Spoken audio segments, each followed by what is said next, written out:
Hello बच्चों, आज हम लोग सॉल्यूशन केमिस्ट्री क्लास 12th के अंदर कुछ सॉल्यूशन के अंदर कुछ न्यूमेरिकल्स को करेंगे। ठीक है, हमारे पास सारे न्यूमेरिकल्स आज के एमसीक्यू ही होंगे और सारे numericals very very very important है।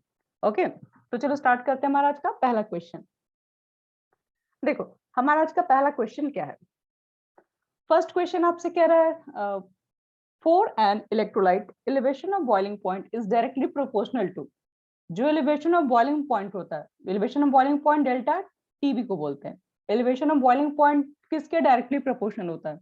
ये तो जो आप लोग पढ़े होंगे, एलिवेशन ऑफ बॉइलिंग पॉइंट जो होता है वो डिपेंड करता है मोलालिटी ऑफ द सॉल्यूशन।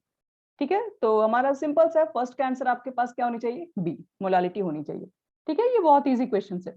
चलो हम लोग नेक्स्ट क्वेश्चन को करते हैं। देखो बच्चे लोग, हमारा सेकंड क्वेश्चन क्या है, रुको इसको इरेज करते हैं। सेकंड क्वेश्चन हमारे पास है 1.00 gram of an electrolyte solute molar mass 250 gram per mole was dissolved in 51.2 gram of benzene. देखिए क्वेश्चन 2 में क्या बोल रहा है, आपके पास कोई नॉन इलेक्ट्रोलाइट सॉल्यूट है। ठीक है, वो सॉल्यूट कौन सा है बस वो गिवन नहीं है, बट उसका मोलर मास दिया हुआ है। तो 1.00 ग्राम दिया हुआ है, इसका मतलब है वेट ऑफ सॉल्यूट है। वेट ऑफ सॉल्यूट कितना है? 1.00 ग्राम। उसका मोलर मास कितना है, मैं इसको स्मॉल एम से इंडिकेट कर दे रही हूँ। मोलर मास आपके पास है 250 ग्राम ग्राम पर mole. Was dissolved in 51.2 gram benzene. यहाँ पर बेंजीन के अंदर डिजोल्व किया गया, इसका मतलब यहाँ बेंजीन जो आपका सॉल्वेंट के फॉर्म में, मैं इसको कैपिटल डब्ल्यू से इंडिकेट कर दे रही हूँ।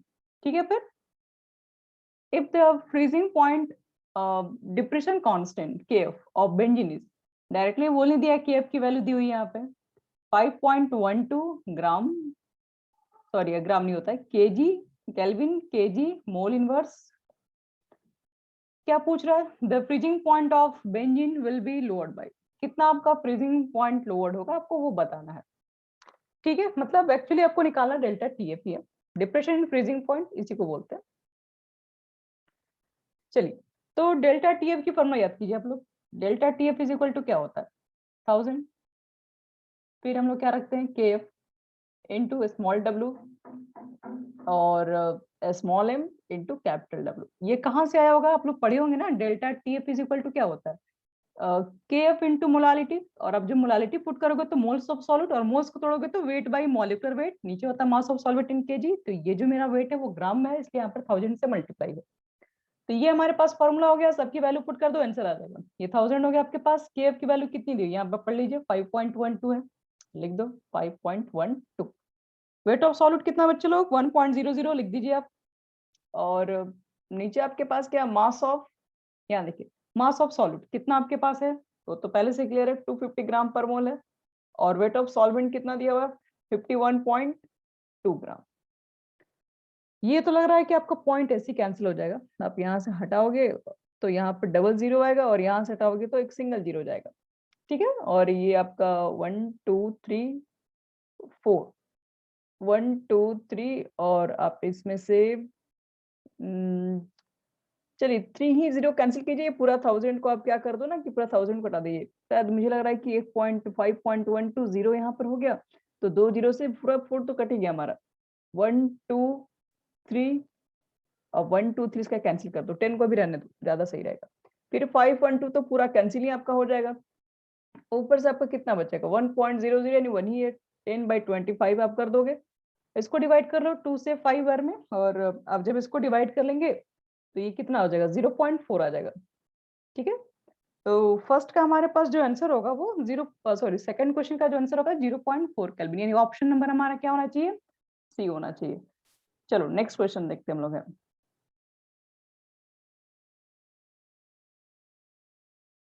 देखो हमारा नेक्स्ट क्वेश्चन क्या है। नेक्स्ट क्वेश्चन में क्या रहा था? Vapour pressure of water at 20 degree Celsius is 17.5 mmHg। यानी कि ये वेपर प्रेशर वाटर है, यानी कि प्योर वाटर ही आपके पास है, उसका वेपर प्रेशर दिया हुआ, लिख दीजिए 17.5 mm। फिर क्या कह रहा है? If 18 gram of glucose is added, 18 gram glucose को हम लोग ऐड कर रहे हैं कहाँ पे? 178.2 ग्राम ऑफ वाटर।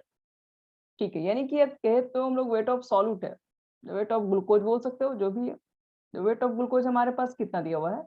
तो 18 ग्राम। और सॉल्वेंट में ऐड कर रहे हैं यानी वाटर के अंदर ऐड कर रहे हैं, यानी कि वेट ऑफ वाटर 178.2 ग्राम।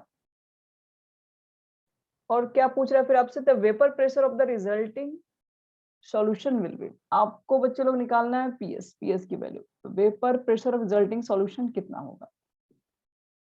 तो फिर हम यहाँ से निकाल लेंगे वेपर प्रेशर ऑफ सॉल्यूशन कितना होना चाहिए। तो vapour pressure solution Raoult law से पढ़े हैं किसके इक्वल होता है, तो आपने इसके अंदर जो ऐड करे 18 ग्राम जो ग्लूकोज है वो नॉन वोलेटाइल सॉल्यूट है, ठीक है। तो राउल्ट्स लॉ ने हमें यही बताया था कि आप कोई भी ऐड करते हैं किसी भी, मान लीजिए कोई भी सॉल्वेंट के अंदर कोई नॉन वोलेटाइल सॉल्यूट को ऐड करते हैं वहां पे, तो जो वेपर प्रेशर बनेगा वो क्या होगा, वो प्योर होगा, इक्वल होगा वेपर प्रेशर ऑफ सॉल्वेंट के, यानी कि जो उसके कंपोनेंट जिसके वेपर बना रहे होंगे। यानी कि आप चाहोगे तो आप इस फॉर्मूला से भी निकाल सकते हो पी नॉट, और यहाँ पे आप मोल फ्रैक्शन ऑफ वाटर करके आप पुट करके निकाल सकते हो।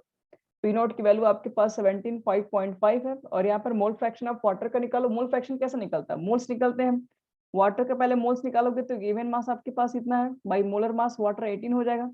फिर क्या लिखते हैं नीचे, मोल्स ऑफ सॉल्यूशन, सॉल्यूशन में सॉल्यूट भी है सॉल्वेंट भी, यानी ग्लूकोज के मोल्स भी लिखने पड़ेंगे, 18/180 हो जाएगा, और 178.2/18। आप इसको सॉल्व कर लीजिएगा, ये अप्रोक्स आपके पास कितना मिलेगा, ये 1 के आसपास आएगा, यानी कि हमारा जो आंसर होगा वो डी आएगा, 17.500 mmHg।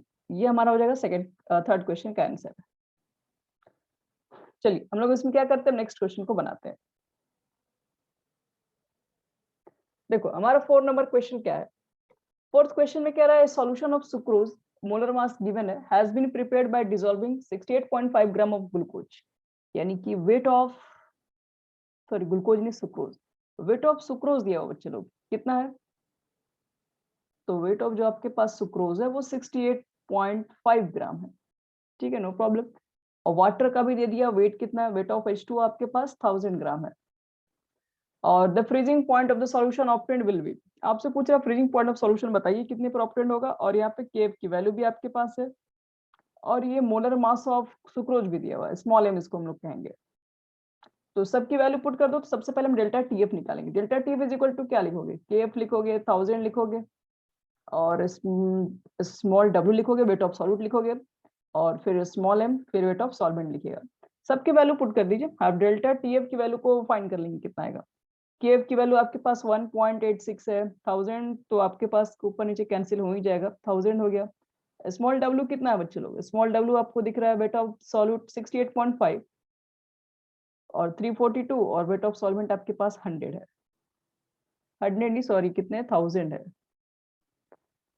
अब इस पूरे को रख के सॉल्व कर दीजिए। आप जब सॉल्व कर लेंगे तो सॉल्व करने के बाद हमारे पास यहाँ पर टोटल कैलकुलेशन करने पर जो आंसर आएगा वो 0.372 आएगा,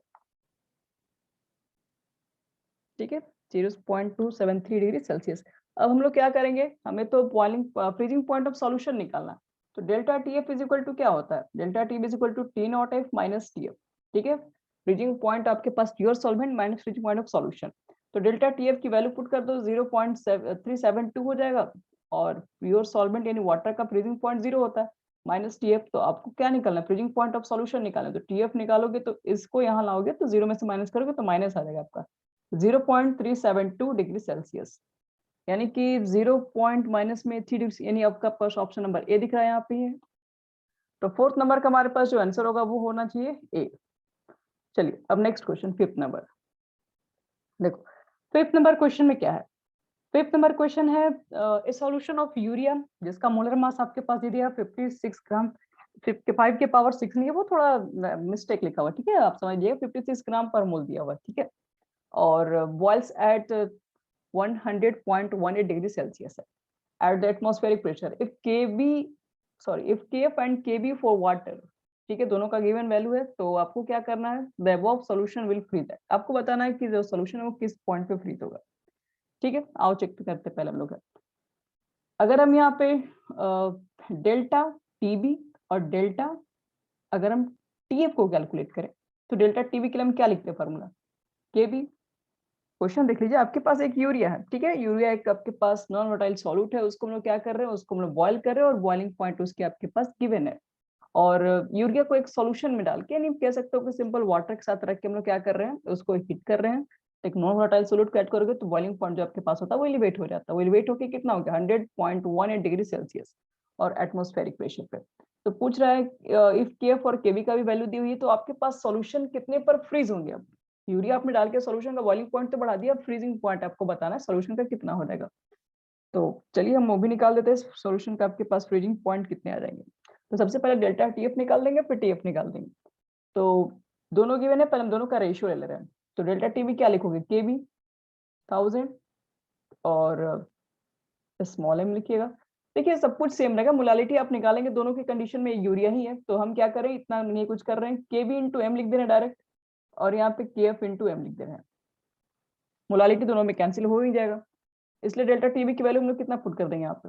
डेल्टा टीबी जो आपके पास होगा, देखिए ये सॉल्यूशन का है बॉइलिंग पॉइंट। अगर देखा जाए तो वाटर का जब बॉइलिंग पॉइंट आप चेक करेंगे तो वाटर का बॉइलिंग पॉइंट 100 डिग्री सेल्सियस होगा। तो सॉल्यूशन के बॉइलिंग पॉइंट में से आपको वाटर का सॉरी सॉल्यूशन के बॉइलिंग पॉइंट में से आपको माइनस करना पड़ेगा वाटर का बॉइलिंग पॉइंट जो कि 100 डिग्री सेल्सियस है, तो ये 0.18 डिग्री सेल्सियस आएगा। तो डेल्टा टीबी की जगह पर हम पुट कर दे रहे 0.18। डेल्टा टीएफ हमें निकालना है, इसको छोड़ दे रहे हैं हम यहाँ पे। केवी की वैल्यू हमारे पास गिवन है, केवी कितनी है 0.512।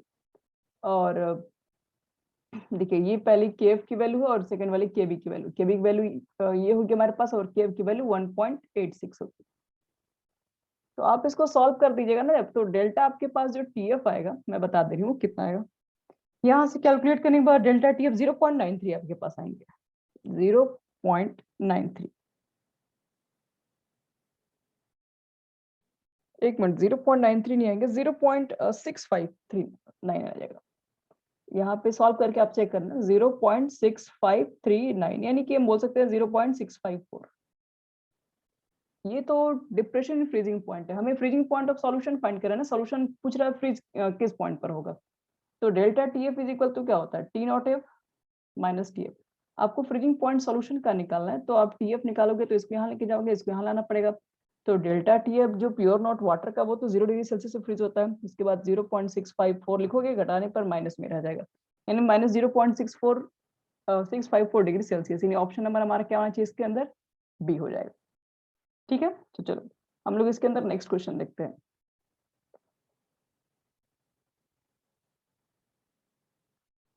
चलिए देखो क्वेश्चन नंबर 6 क्या कह रहा है। क्वेश्चन नंबर 6 में is 0.5 molar solution of ethylene glycol in water is used as a coolant in a car. If freezing point of constant of water भी इतना है per mole, the mixture shall be that. आपके पास बच्चे लोग क्या ethylene glycol है, ठीक है, और उसको हम लोग क्या कर रहे हैं, उसको हम लोग वाटर के अंदर डालकर कूलेंट कार में यूज करते हैं। तो मोलालिटी दी हुई है आपके पास है एथिलीन ग्लाइकोल की, वो 0.5 है, ठीक है। If the freezing point of constant, यानी कि आपके पास ये जो वैल्यू दिया हुआ है, if the freezing point constant of water, तो यहाँ पर आपके पास ये जो फ्रीजिंग पॉइंट है यानी कि किसकी वैल्यू हो गई, केफ की वैल्यू हो गई, वो कितनी है 1.86 डिग्री सेल्सियस। तो पूछ रहा है कि बताओ कि आपका जो मिक्सचर है वो फ्रीज किस पॉइंट पर होगा। आपने जब इथिलीन ग्लाइकोल को ऐड कर दिया तो जिसकी आपको दी हुई है कि इथिलीन ग्लाइकोल का जो आपके पास मोलालिटी है वो 0.5 है, और फ्रीजिंग पॉइंट कांस्टेंट वाटर के लिए दिया हुआ 1.86 डिग्री सेल्सियस है। तो आपको बताना है फ्रीजिंग पॉइंट जो है वो कितना पर, मतलब सॉल्यूशन जो आपके पास जब आपने एथिलीन ग्लाइकोल डाल दिया तो किस पॉइंट पर फ्रीज होगा, आपको वो बताना है।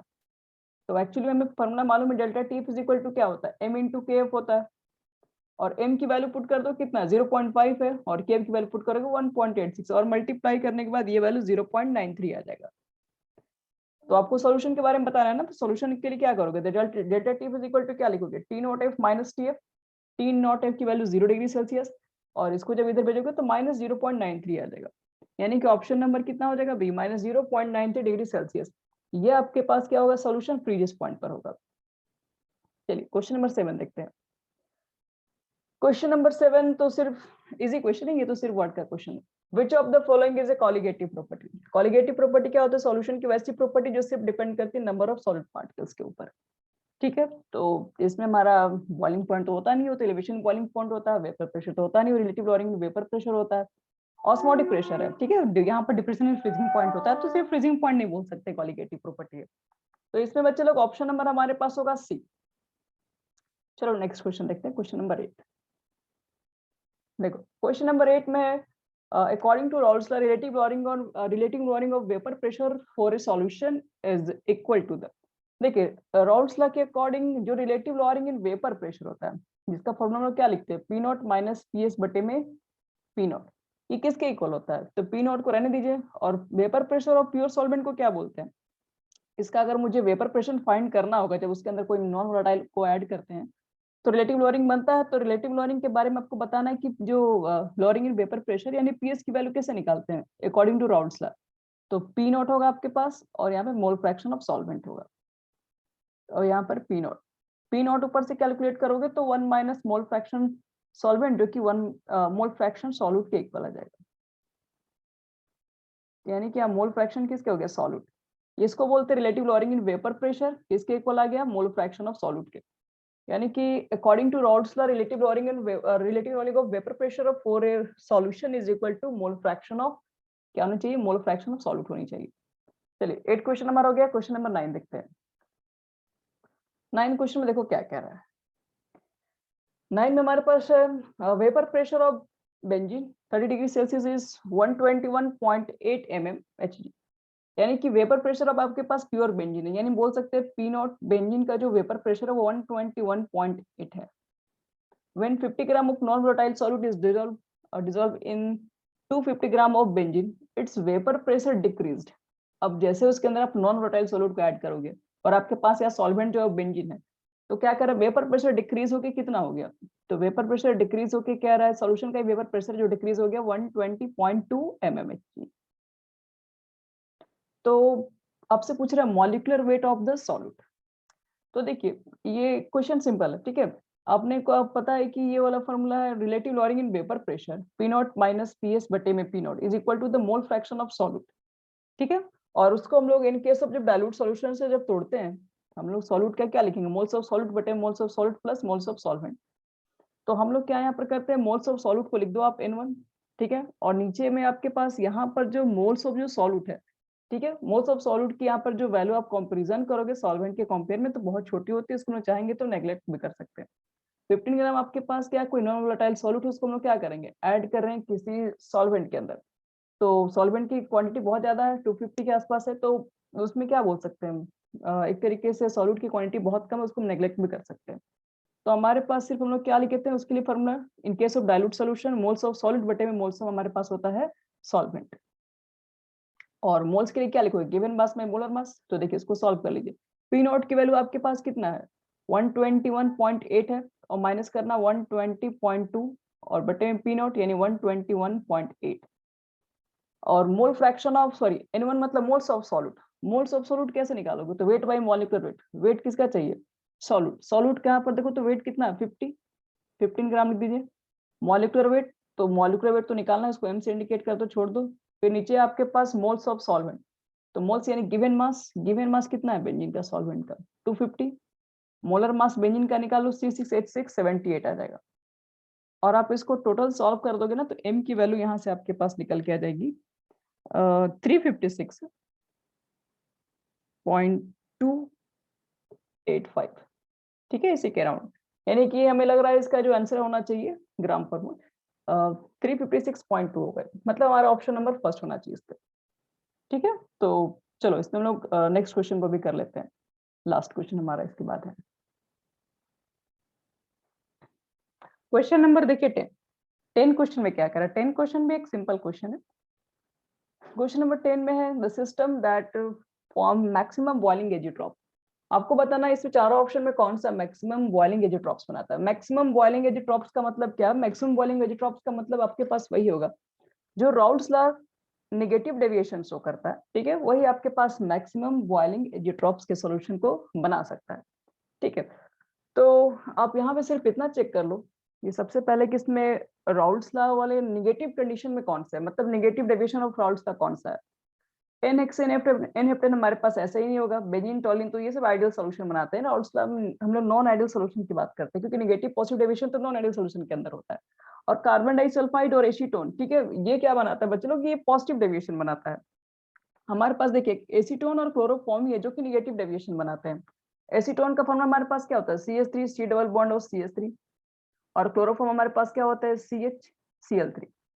तो CH करोगे और यहाँ पे 3 क्लोरीन आपके पास होगा, जिसकी वजह से यहाँ पर जो हाइड्रोजन को highly electronegative sorry highly electropositive हो जाएगा, और इसके पास लोन पेयर है, तो ये क्या करेगा, अपना लोन पेयर इसको डोनेट करेगा, हाइड्रोजन बॉन्डिंग बना लेगा। यानी कि हाइड्रोजन बॉन्डिंग बनेगा तो स्ट्रॉन्ग अट्रैक्शन होगा, जिसकी वजह से वेपर कम हो जाएगा। वेपर कम हो जाएगा तो उसका मैक्सिमम बॉइलिंग क्या हो जाएगी, ड्रॉप्स बढ़ जाएगा। तो इसलिए हम लोग बोल सकते हैं एसीटोन एंड क्लोरोफॉर्म का जो मिक्सचर होगा वो क्या होगा, maximum boiling azeotropes show करेगा। ठीक है, तो इस तरह से हमारे पास 200 क्वेश्चन इंपॉर्टेंट कंप्लीट हो गए। ओके, ठीक है, अब आगे इसको हम लोग नेक्स्ट क्लास में फिर मिलेंगे और फिर हम लोग 10 क्वेश्चन के ऊपर और बात करेंगे।